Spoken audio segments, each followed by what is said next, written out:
Her life began with betrayal.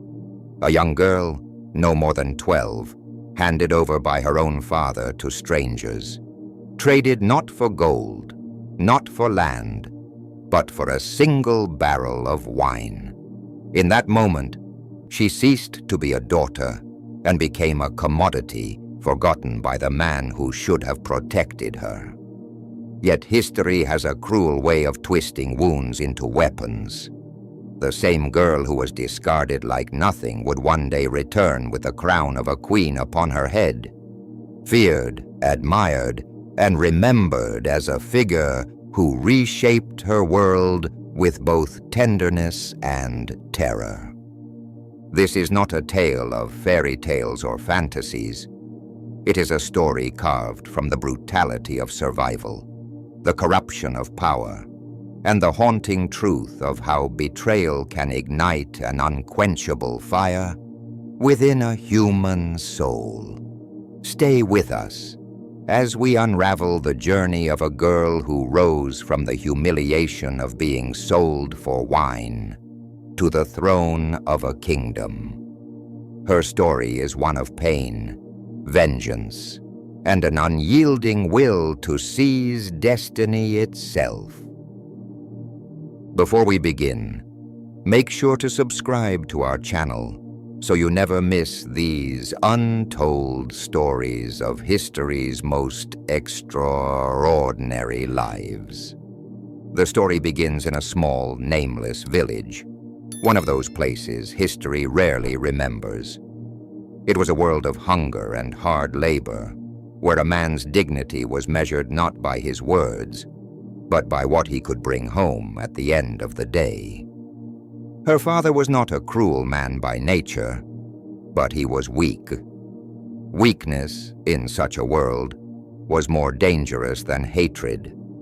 Poverty had stripped him of pride, and the bottle had consumed what little was left of his soul.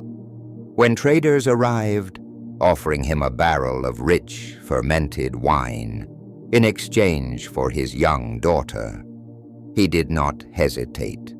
The villagers whispered that he drank half the barrel before she had even been led away. The girl's name was Isabella. She was 12. Her mother had died years earlier, and Isabella had learned to endure her father's rages and silences. But that day, when she realized he had bartered her existence away, something inside her cracked, not like fragile glass, but like stone breaking under immense pressure. The wound went deep, yet it did not destroy her. It carved space for something else. Resolve. She was taken first as a servant, scrubbing floors and fetching water in the household of a wealthy merchant in a nearby city. The work was harsh, the words harsher. She was beaten when she faltered, mocked for her poverty, her torn clothes, and her silence. Yet Isabella's silence was not born of submission. It was observation. While others dismissed her as a discarded child, she watched and listened. She learned the rhythms of power, how the merchant negotiated, how his wife managed alliances with other women, how a single rumor could break reputations. She saw that cruelty was not random, it was a currency, and she vowed that one day she would not be the one paying with her dignity. By the time she reached 15, Isabella's beauty had become impossible to ignore. Her dark eyes, which seemed to hold storms behind them, made men uneasy. The merchant's son, drunk one evening, tried to force himself upon her. Isabella fought back with such fury that the boy left her bruised, but humiliated, and it was she who was blamed for tempting him. The punishment was swift. She was sold again, this time to a nobleman with a reputation for collecting young women as one might collect jewels. But here, her life began to turn. This nobleman, though arrogant, valued wit as much as appearance. Isabella, unlike the other girls, spoke boldly when spoken to. She answered with intelligence, with sharpness, sometimes with a daring irony that made the nobleman laugh instead of rage. She had learned when to bite her tongue and when to use it like a blade. Soon, she was no longer a servant, but a companion at his table, listening to the conversations of statesmen and soldiers. She absorbed everything: the rivalries of noble houses, the shifting allegiances, the subtle dance of power between church, crown, and court. It was during one of these dinners that Isabella overheard a plan, a rebellion brewing against the reigning monarch. Most dismissed her presence as invisible, but her mind was sharp. That night, she weighed her choices. She could stay silent, or she could turn knowledge into leverage. She chose the latter. In a move that shocked the household, Isabella requested a private audience with the nobleman himself. She revealed the conspiracy she had overheard. Not all of it, but enough to prove her value. The nobleman did not punish her. Instead, he rewarded her. From that moment, she was no longer just a girl in his home. She became his informant, his silent shadow, the one who noticed details others overlooked. With every secret she delivered, Isabella wove herself deeper into the fabric of power. Yet in the quiet of night, she still thought of her father, of his drunken face, his betrayal, and the empty home he had left her to escape. She swore to herself that if she ever returned, it would not be as a discarded child. She would return as someone who could no longer be ignored. But fate is never linear.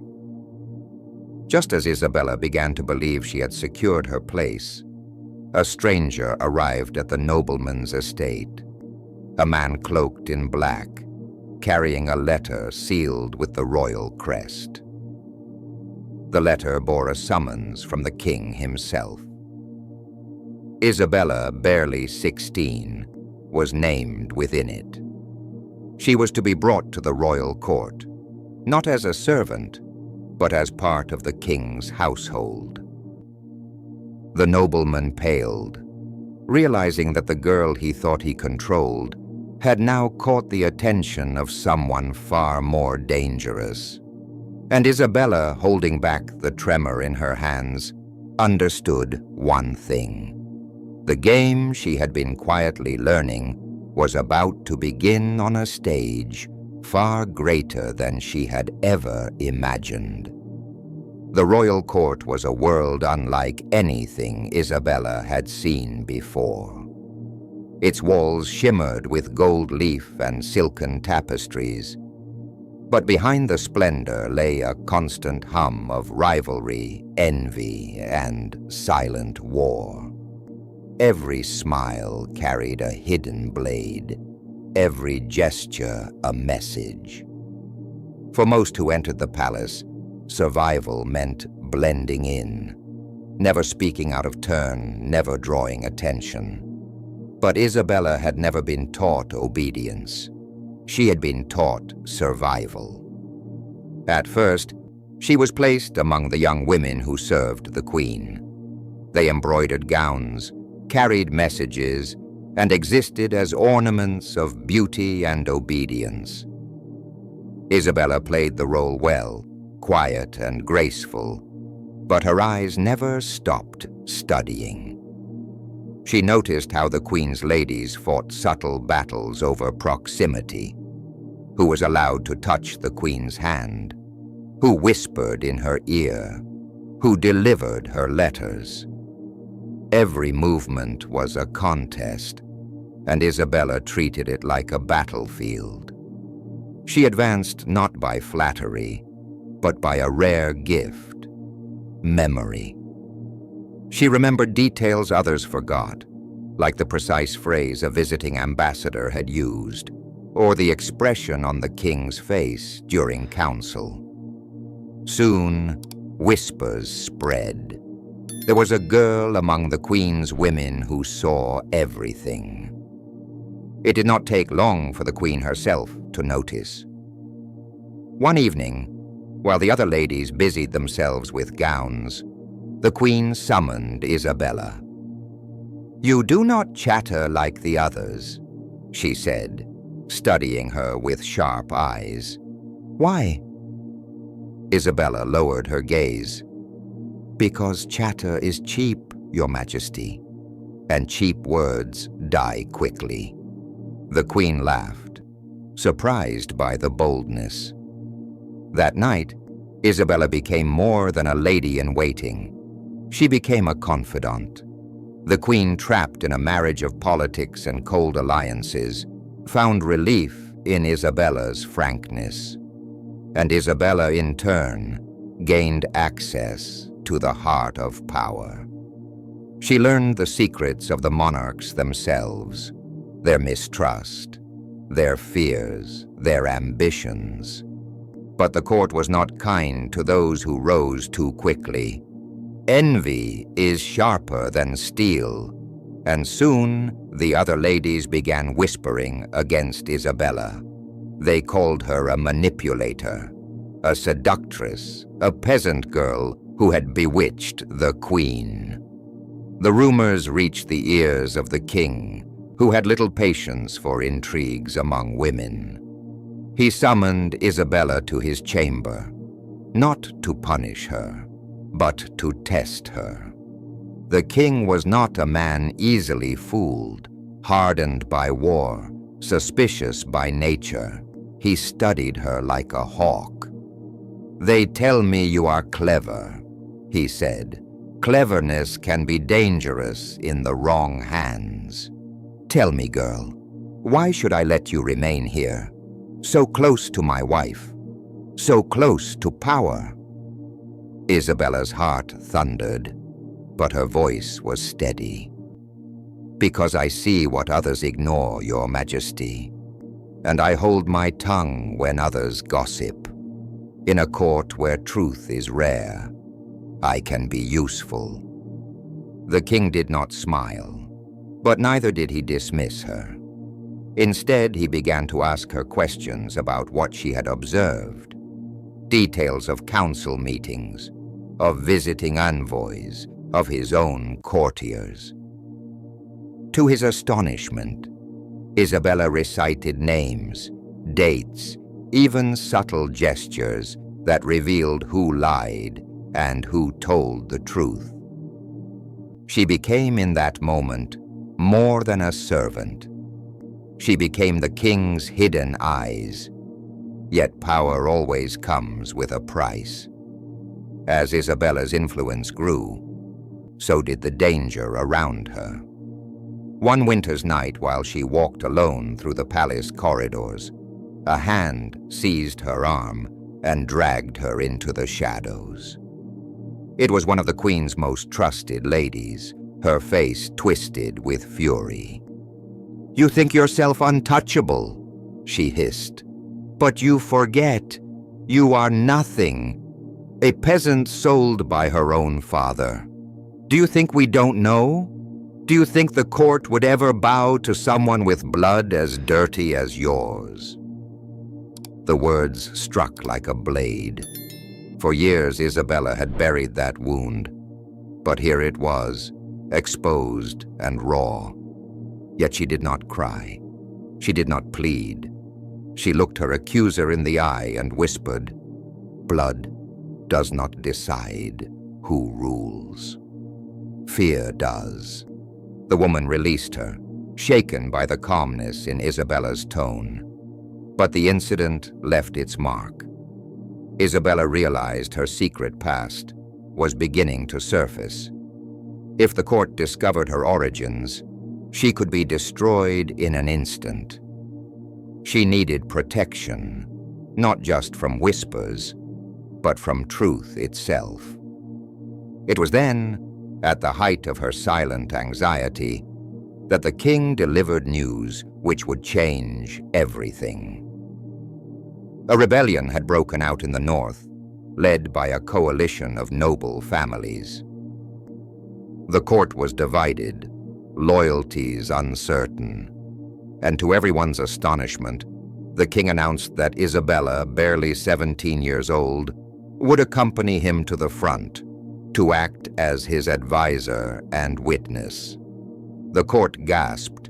The queen's ladies sneered. But Isabella... She lowered her head, hiding the fire in her eyes.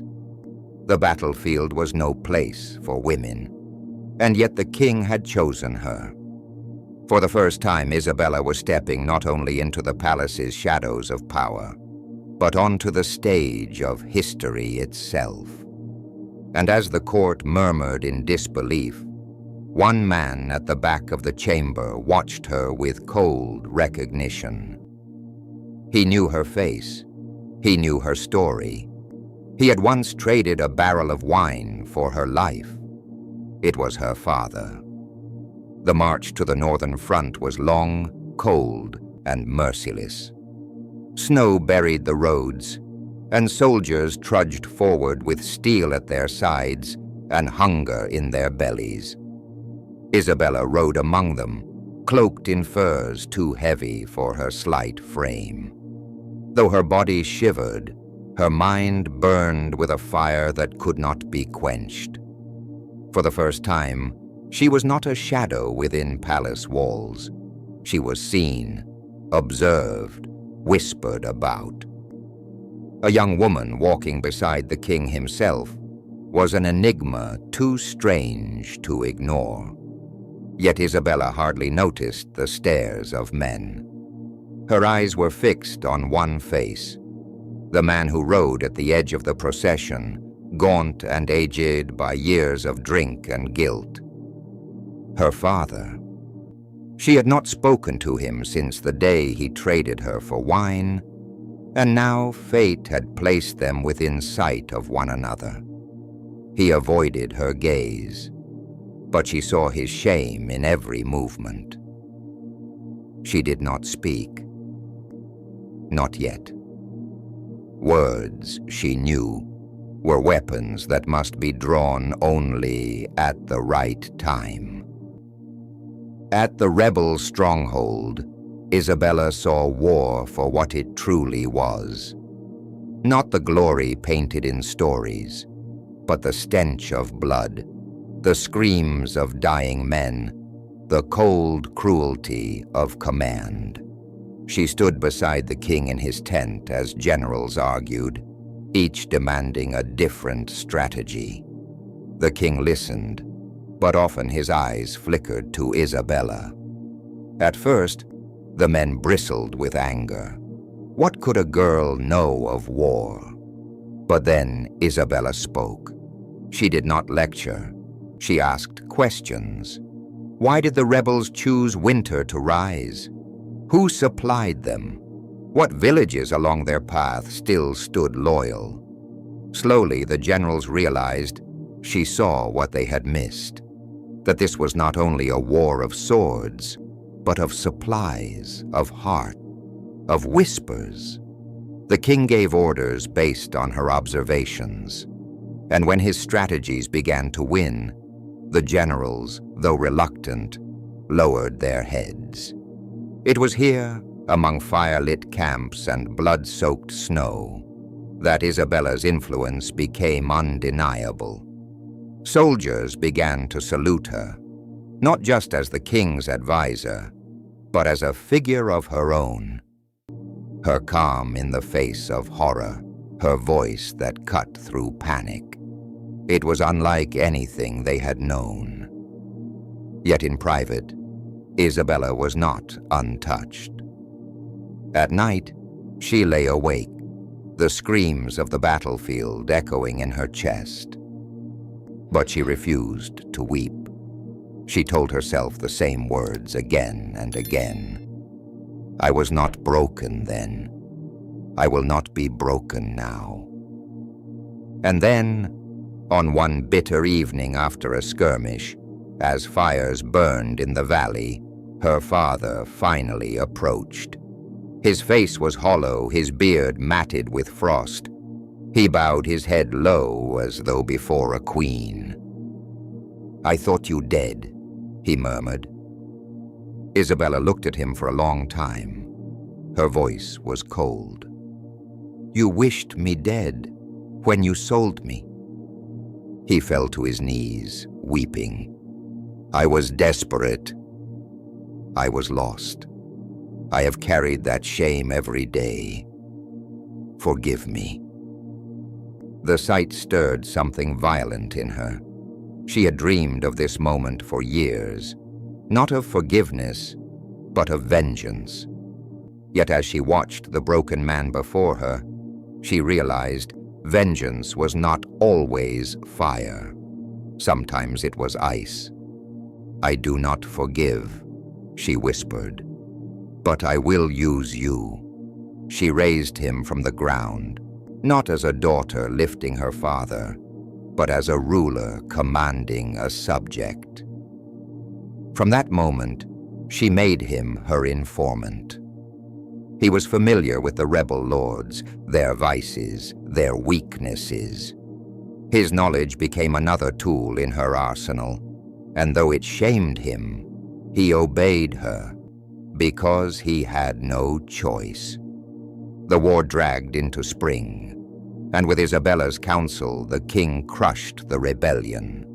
Songs were sung of his triumph, but those who had seen the truth whispered that it was the young woman beside him who had steered the course of battle. Her legend began to take root, not only in the palace but among the common people. To them, she was proof that someone from nothing could rise to the highest circles of power. But victory brought not only glory, it brought fear.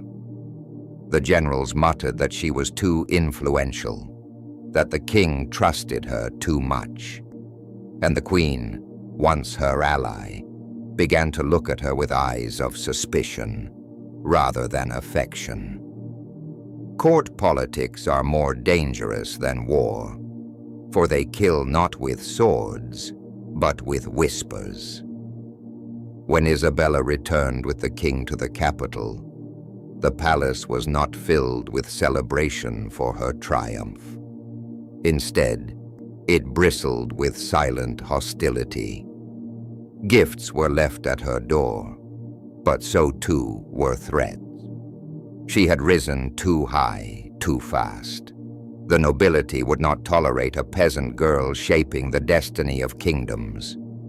And then one night, as she sat in her chamber, a servant brought her a sealed letter. The wax bore no crest, but inside was a single line written in elegant hand.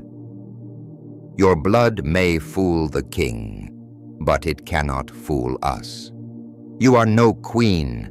You are the daughter of a drunkard, sold for wine.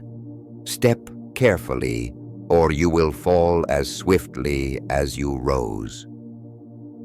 Her hand did not tremble as she folded the letter, but inside she knew. Her past was no longer a buried secret. It was a weapon in the hands of her enemies. The court had grown colder than any battlefield Isabella had known. Triumph in the north meant little within these gilded halls, where ambition and envy thrived in every shadow. Her father, once a man who had traded her life for wine, now followed her quietly, carrying messages she instructed him to gather. Whispers she could turn into leverage, yet even his presence could not shield her from the intricate trap of palace intrigue. She quickly realized that power in the court was a game of perception. The nobles, unused to her influence, began to test her. During council meetings, men would challenge her observations with thinly veiled insults. They reminded her that she was a girl from the lowest ranks, a daughter of a drunken man, and that her voice, no matter how sharp, carried no weight in the eyes of history, or so they believed. Isabella met each challenge not with confrontation, but with strategy. She began to plant subtle suggestions in private conversations, letting others take credit while her insights shaped the decisions. Slowly, the court learned to fear the quiet girl who spoke sparingly, for her counsel always proved to be right. And yet every day she walked the palace halls, she felt the sting of judgment, the eyes that measured her not by her skill, but by the poverty of her birth. The queen, once her ally, became increasingly distant. Whispers spread that Isabella sought to usurp influence over the king himself. At banquets, her presence sparked silent glances and tight-lipped comments. Even the king, though loyal, began to look at her differently. Respect mingled with concern, caution tempered by curiosity.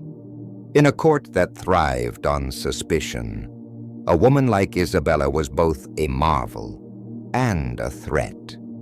Then came the night that would test her more than any war.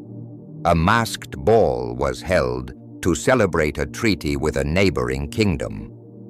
Nobles wore elaborate masks, concealing their identities, but not their intent.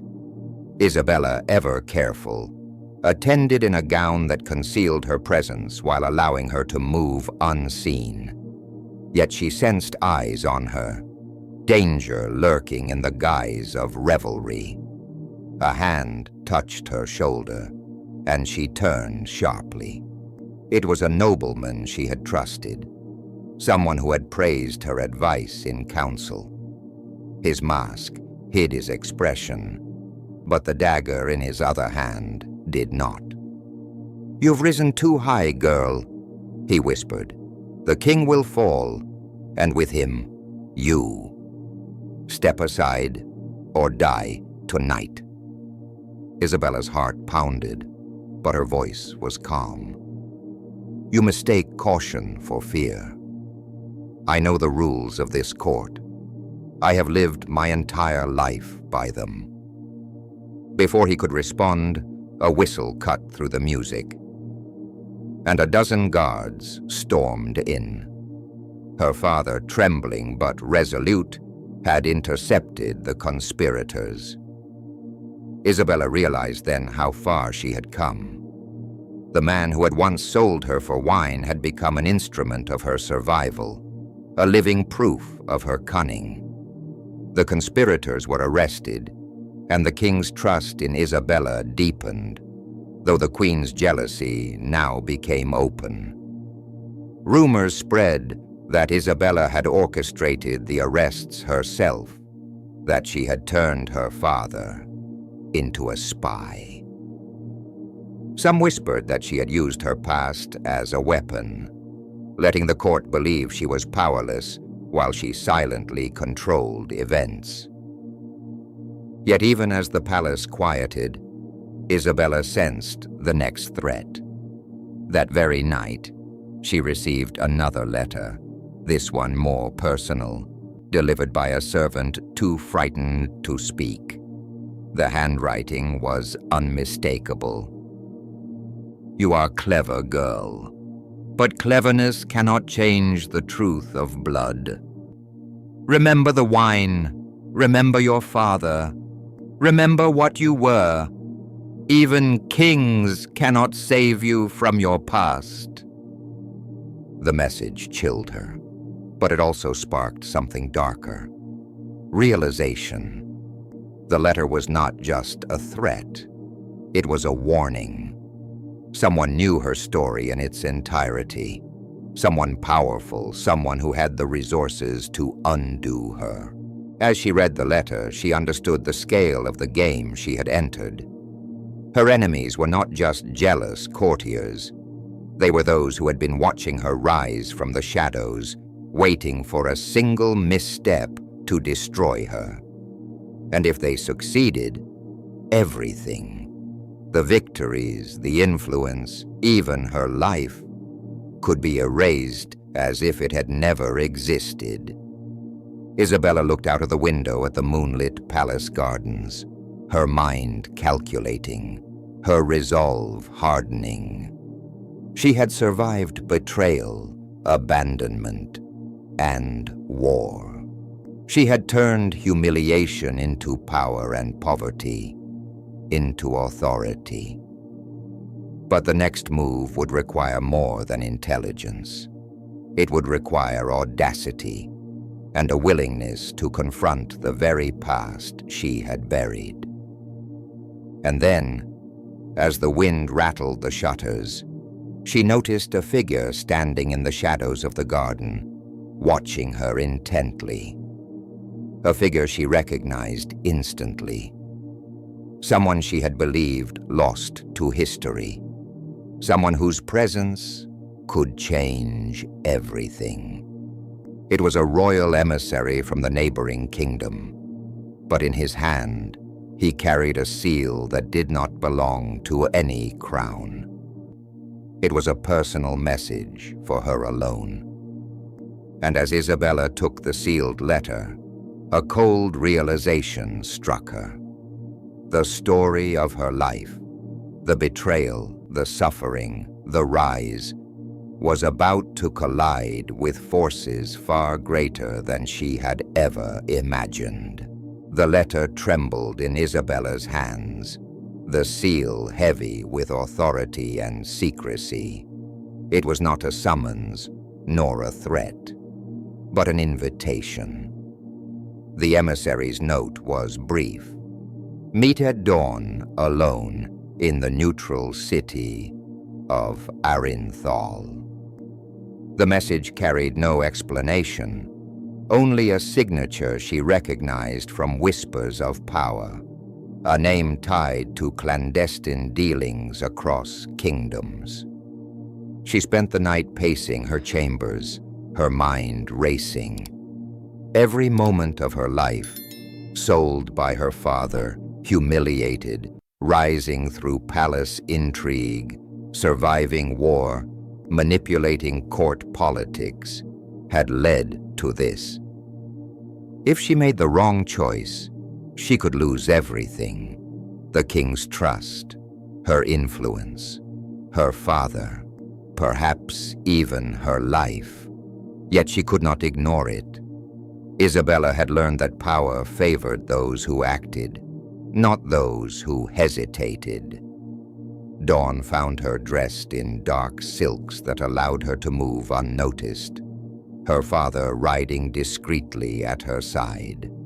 She had made her plan: trust no one, question everything, and prepare for betrayal. The city of Arinthal was silent as the carriage rolled through its streets, the mist clinging to the cobblestones like a warning.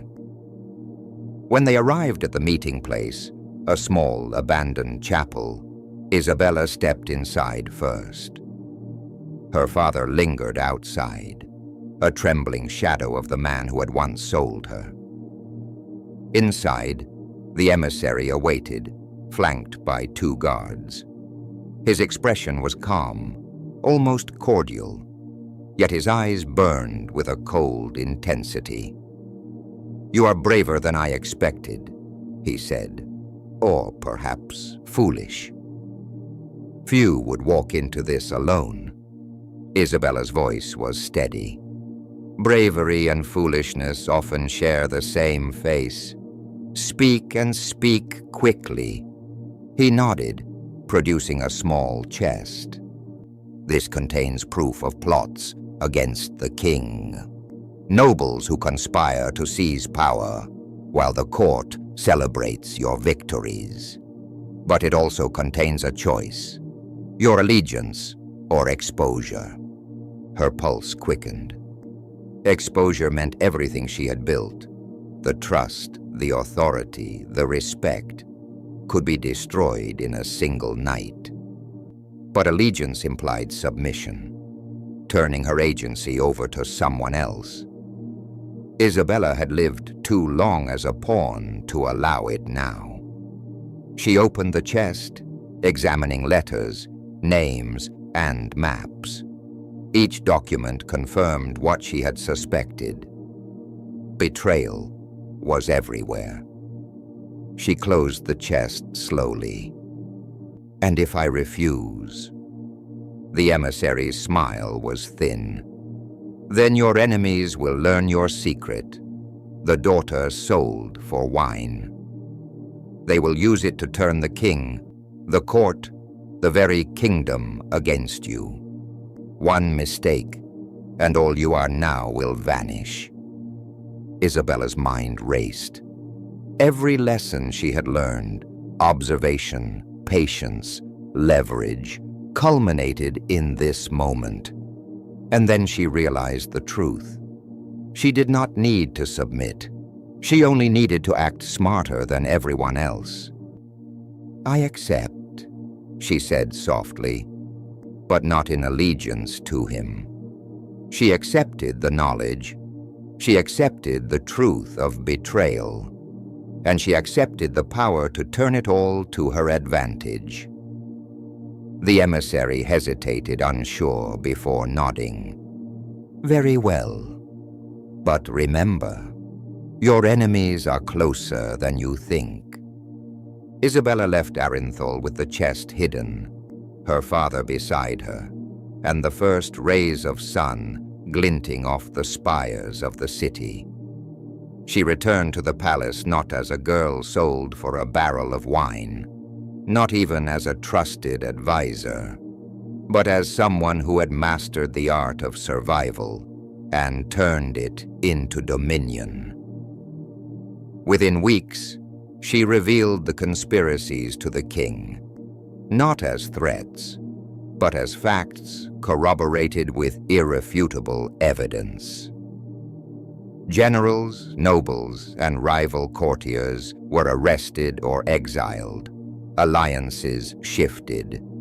Isabella's influence became unassailable, and yet the greatest victory was personal. One evening she summoned her father. He bowed deeply, ashamed yet obedient. Isabella regarded him quietly. "You once sold me," she said, her voice steady, measured. "But today, I have risen not because of you, nor despite you, but because of myself. Never forget that. Your choices shaped my past, but they will not dictate my future." He lowered his head, tears falling silently. I am proud," he whispered, though pride was complicated by guilt. She did not respond with warmth. She did not hug him. She merely nodded, for Isabella had learned that power required clarity, not sentimentality. As the years passed, Isabella's reign became legend. The people whispered of the queen who had risen from nothing, who had survived betrayal and humiliation, and who ruled with intelligence and resolve.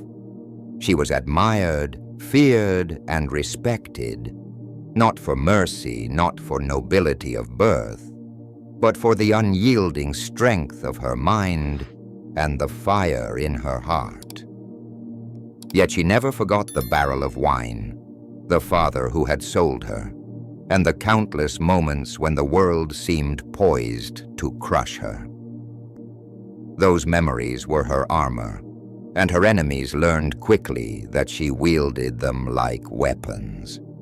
Her story leaves us with one simple lesson: life will test you, betray you, and humiliate you. but your past does not define your destiny. Strength, intelligence, and courage do. If you found Isabella's journey as extraordinary as we did, make sure to subscribe to our channel for more untold stories of history's most remarkable lives. Her story proves that even in the face of betrayal, one can rise, conquer, and redefine the course of history.